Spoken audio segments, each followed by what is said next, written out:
Gaske. Gaskon hukata pallon, saa se pelattua vielä Tikkaselle. Hannola.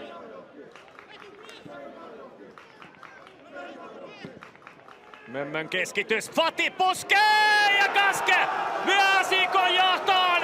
Kaunis maali Asikolta ja näin Seinäjokiset ovat lähellä siirtyä sarjakärkeen.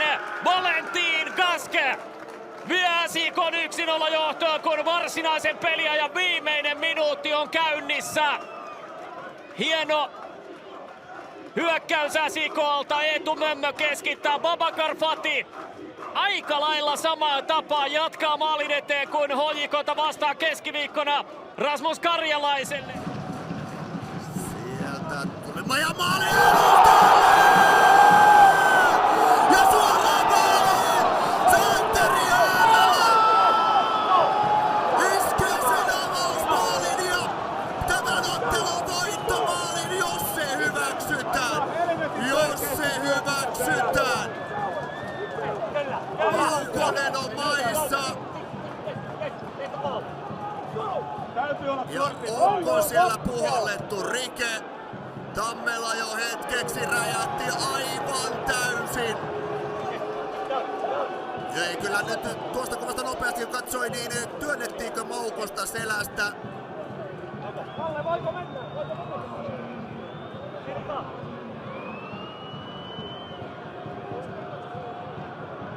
Ja Haaralla suoralla punaisella sitten ulos.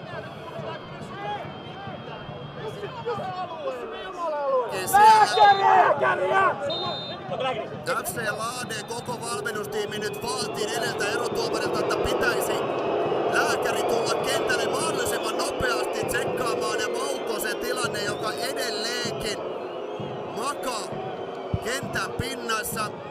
Ja näin ottelu taitaa myös sitten samalla päättyä.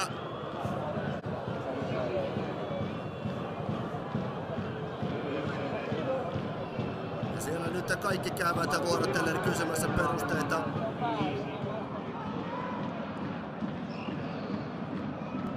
Antvi pääsee keskittämään, pallo tulee taka-alueelle, Savolainen puskee ja KuPS johtaa tätä ottelua 2-1. Ilves-pelaajat näyttävät Hyytiän suuntaan, että Savolainen rikkoisi tilanteessa. Hyytiä kertoo oman mielipiteensä, mutta KuPS juhlii kannattajiensa kanssa 2-1 johto-osumaa. Tästä tilanne uudestaan, katsotaan mitä Savolainen siellä tekee. Kädet on siellä Aspegrenin selässä, mutta onko ne niin, että siitä pitäisi rikettä viheltää? On kyllä. No on siellä Savolaisella olkapäillä kädet. Tuo kuvakulma sen näytti, että hankala siihen Aspegrenin on tuohon puskuun hypätä. Siinä on kädet olkapäillä. Olisi tuon maalin voinut kyllä hylätäkin ja antaa Ilvekselle vapaapotkun tuosta. Tai ei ainakaan omaan silmään osunut, että mitä siinä Nurmelle ylipäätään kävi, mutta joka tapauksessa hän nyt loukkaantuneena sivuun ja sitten viedään pallo pilkulle ja nyt tekee Antamo kovan ratkaisun ja tätä ei IFK usko tätä ratkaisua.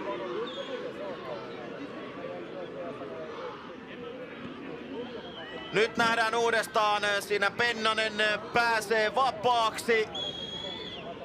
Videskuk menee tätä rankkaria ampumaan. Videskuk laittaa pallon verkkoon ja näin tulee Kuopion palloseuratasoihin. 92. peliminuutti ja KuPS ei suostu tänään häviämään tätä ottelua.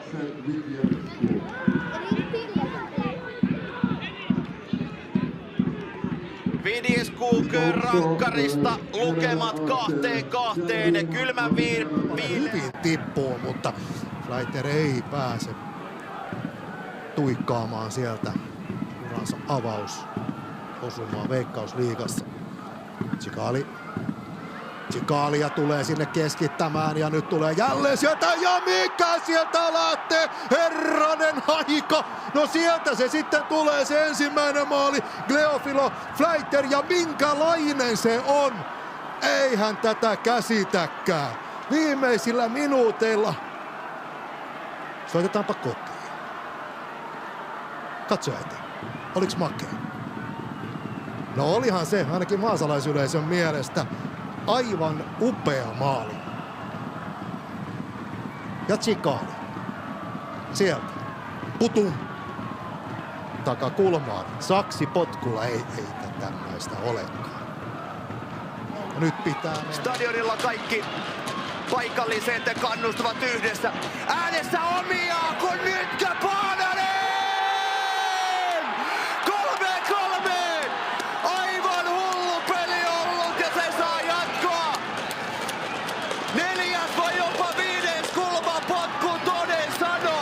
Eikä Öskään enää maada yhtään mitään.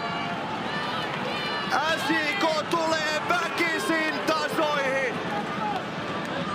Mistä se lopulta sitten menee? Paananen kiskaisee, se on Diego Tomas etutolpalla, yrittää pelastaa, mutta hänen rintansa kautta se lopulta.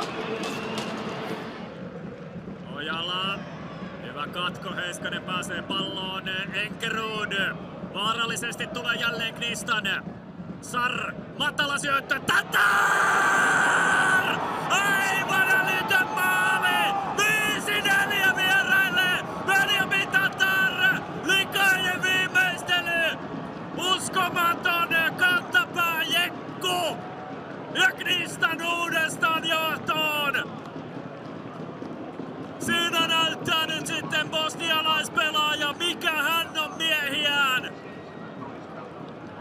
Aivan älytön ohjaus! Ja mikä ottelu! 5-4 vieraille! Eikä tässä peli myöskään hirveästi poikki ole ollut. Nyt Tatar, kun Flaken huudot kuuluvat, Tatar. Katsotaan mitä keksii tästä. Yksi älytön viimeistely ja tästä tulee toinen. 4-6. Benjamin Tatar ja Knistan voittaa tänään Ilveksen Tammelassa. Kipinä juhlii, se tekee 6 maalia toisella puoliskolla pelkästään.